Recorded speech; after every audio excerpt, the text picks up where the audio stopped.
Um, as you can see, the still is up there right now. The graphics are up. The U.S. Bureau of Labor Statistics says Wisconsin has lost more private sector jobs than any other state from July through December, 27,700. Now, it looked a little different in the first half of the year. Wisconsin added 41,000 jobs in the first half of 2011. So it looked good, Governor, in the first half of the year.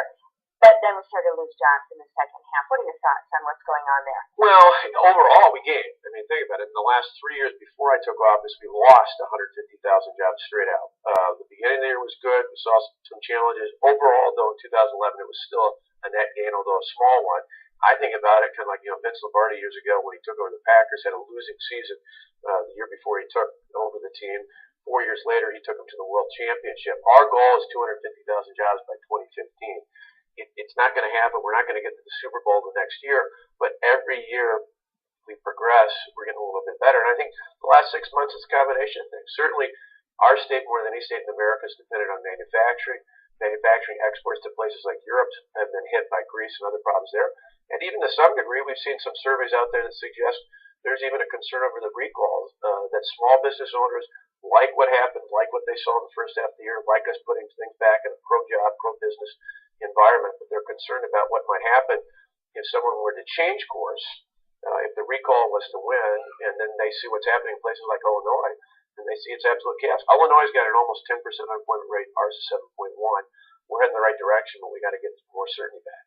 Now, you brought that up about the unemployment rate. The unemployment report is due on Thursday. We're at 7.1, as you mentioned. What do you expect to see when the report comes out? Well, we don't know. I mean, it's interesting trend. I think we're still going to see some challenges out, though. Although the interesting thing is our unemployment rate's not only down from a year ago, it's actually down the lowest it's been since 2008. So at just over 7%, we're much better than the national average. In fact, we're much better than our neighbors to the south of Illinois. They're at 9.8% last month. And I think that shows the contrast. If people want to reverse course, if they want the recall to prevail, what we'll get is the policies that have led the mess in Illinois and Springfield to the high unemployment rate, the massive debt problems, the layoffs, the Medicaid cuts, the high taxes in the past year in Illinois. We haven't done that. We avoided all that because of our tough decisions, but they're better decisions than places like Illinois and other states. You mentioned manufacturing jobs, too, and there's been some losses there. How do we change that?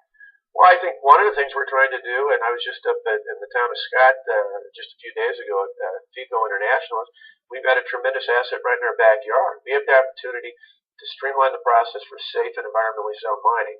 That would be 700 jobs at the mine, but the reason I was at nearby here and I was at other spots around the state is because in the end, there could be as many as 2,300 jobs statewide. And so that's a tremendous opportunity for us. It's one that I hope both Democrat and Republican state senators alike can work with us. We've been working the last couple of weeks on it.